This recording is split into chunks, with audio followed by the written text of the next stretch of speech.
Hi everyone, welcome back to Falcon's House. This is the Westworld recap series, episode 6 of season 2, Phase Space. This is the first video shot on my new OnePlus 6, and I'll have an impressions video on that after I have some time to use it. Please like and subscribe. This episode opens with what we are led to believe is Arnold and Dolores talking about how he has to make a choice between the unknown and preventing her growth.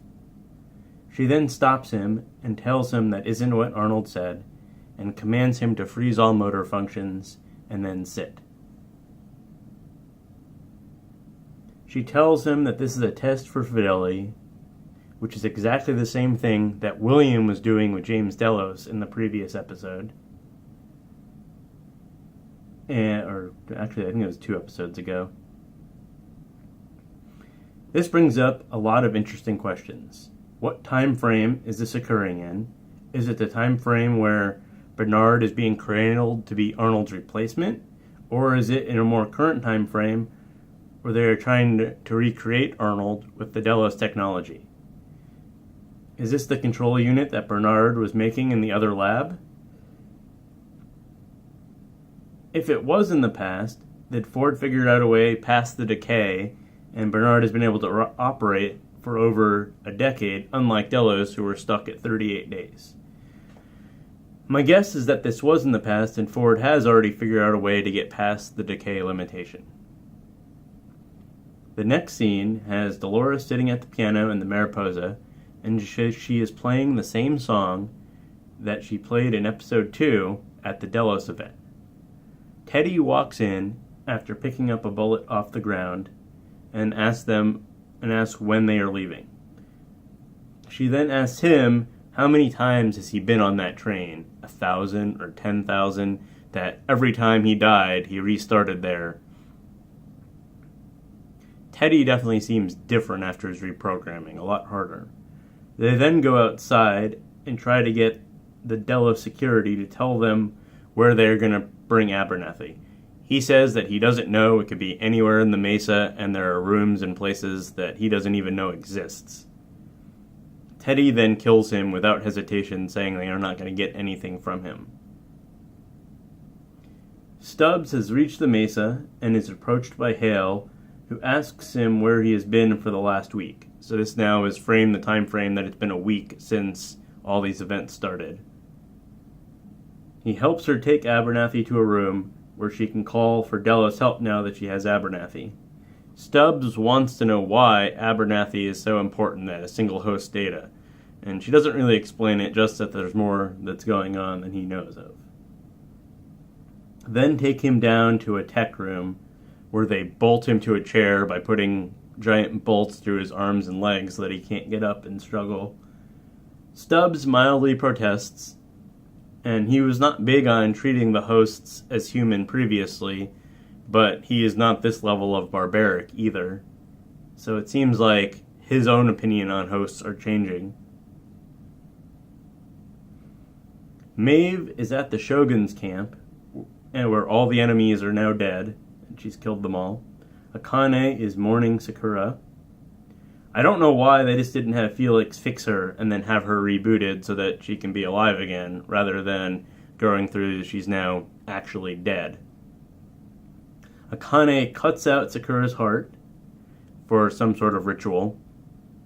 They then return to town, and Maeve has 2 of the samurai kill each other. They are then approached by the head of the Shogun's guard, and Maeve starts her whispering thing to control him, but he seems to be able to resist and starts grabbing for his sword. Musashi intervenes and asks for a duel with him, saying that he is just a coward if he refuses, that he's always wanted a duel, and they haven't had the chance. Tanaka agrees, and they start the duel. Tanaka starts off well and is able to push Musashi around, but after a while Musashi is able to grab a hold of the other knife that Tanaka has, and with both weapons is able to fight him back and chops off his hand, at which point he admits defeat and then commits harikari William and his daughter are riding off on his quest now, and stop when they come across an overturned wagon, and Lawrence's cousins start to loot it. William accuses his daughter of being a host that Ford created to force him to not go on this journey, and he keeps talking to her like he's talking to Ford and not to his actual daughter. She says she isn't leaving without him and that she just wants him to return safely, and she's going to follow him until he does. She then says that the arrows are not real Ghost Nation arrows and that this is all a honeypot trap, and then kills two hosts that are trying to attack Lawrence's men.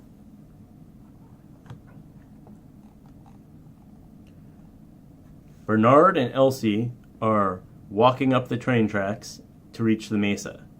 She says that they are not at full apocalypse yet since Ford's system is still sending out quarantine notices. Bernard says that she is an optimist, and if anything, she's the one that can right the ship and get the park operating correctly again.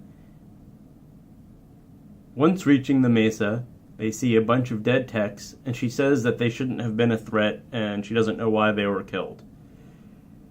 She gets access to a terminal, and someone is actively blocking every attempt by QA to recontrol the system. Like, they will do something and then it'll fight back. She says that the Cradle is improvising and fighting back against QA. She is unable to see who is doing it. She can only see the messages that the Cradle is sending to fight back. And Bernard says that the only way to do it is to do it in person. Maeve and Akane have made their way to where Sakura was from and burn her heart in a ritual. Akane says that this is where she needs to stay, and her and Musashi are going to stay there. Felix, Sizemore, and Sylvester go off on their own path and find the entrance to the tunnels. It is just a body drop, so they drop a head down, and then they slide down into the tunnels. The dragon lady that was with Musashi follows the rest of them in, while Musashi stays with Akane. William and his daughter have made camp, and she tells them that she is sorry for blaming her mother's death on him, that his wife was the only person who saw through his good guy facade and could see what he really was underneath, the person that he was in Westworld. We find out that Hale had invited his daughter to the park, and she says that Raj was her favorite park, and so she couldn't turn down the trip. William said that she was afraid of elephants, and she told him that no, she loved the elephants, and that her mother was the one that was afraid, and that she always was afraid that the hosts could turn on them and hurt them, and that she never trusted them. She realized that she was old enough this time around to enjoy the pleasure palaces, which I'm sure he just loved hearing about, and then how everything, once the host started rebelling, that's how she ended up in Westworld from Raj. He doesn't seem to still believe her that she's not a host because she's undamaged. She's barely a scratch on her after all that. She tells him that she just wants him to go home, and she doesn't want to lose another parent, and then he shouldn't try this suicide by robot or whatever he's doing. He then agrees to that, but when she wakes up in the morning, he's gone, and she's mad about it. Elsie and Bernard reach the cradle, and Bernard has a memory from when he took the control unit and then of the cradle, so it sounds like he brought that control unit here. She says that she still isn't able to see who is sending the commands from the cradle, and Bernard says that there is a docking station that he can connect directly to the cradle. Elsie tells him that it's for older hosts, and that a host of his type might get hurt or damaged or be irreparable, and that she hasn't had a chance to turn down his pain setting yet. He says there isn't time, and that pain is just a program, and that he's going to go through it. She then connects in, and then as his skull is cut open and pulled out, he screams, but he is then inserted into the cradle. He then wakes up on the train into Westworld and arrives in Sweetwater. Delos reinforcements have arrived and are greeted by Stubbs, who is told that he hasn't done a good job and they are going to clean up his mess. Maeve reaches the end of a tunnel that leads to the homesteads. She tells Hector that she needs to get her daughter back on her own and for the rest of them to wait there by the entrance. A quick cut back to William shows him getting ambushed and just him and Lawrence riding off.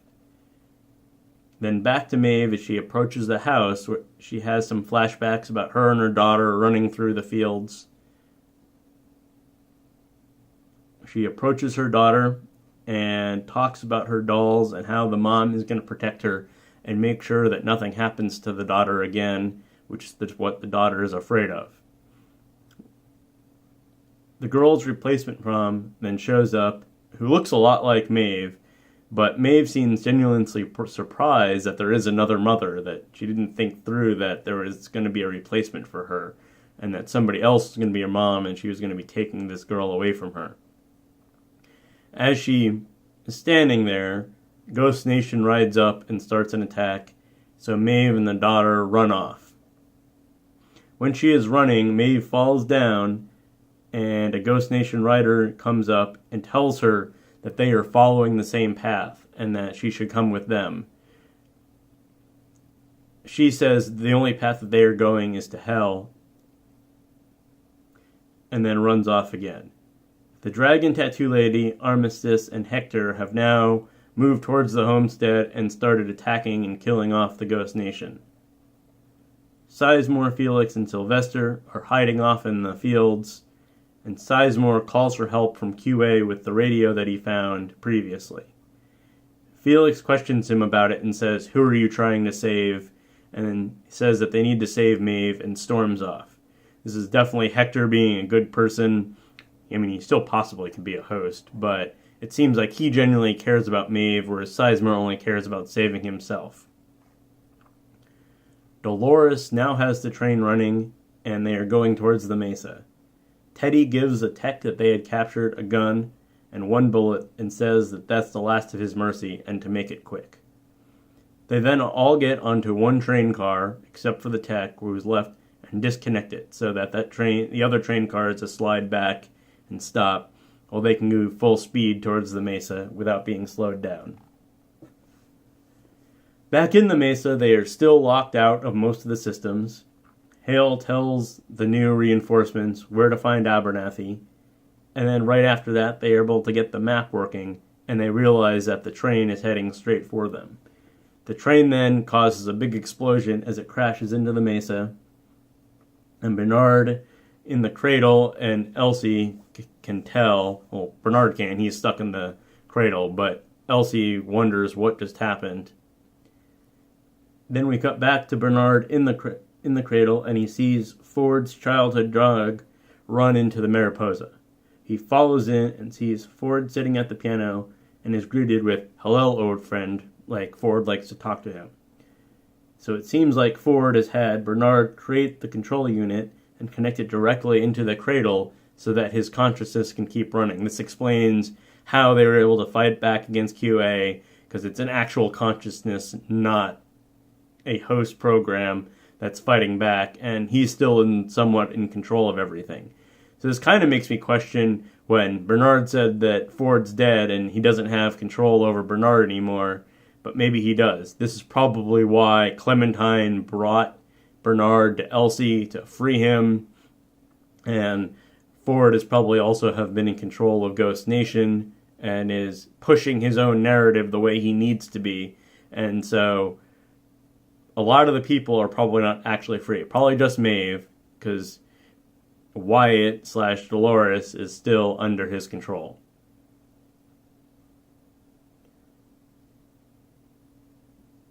In the 2 weeks in the future timeline, we had learned in two previous episodes that the cradle had been destroyed, and so something big happens over the next week between the current time frame and the 2 weeks in the future time frame, before the timelines merge together.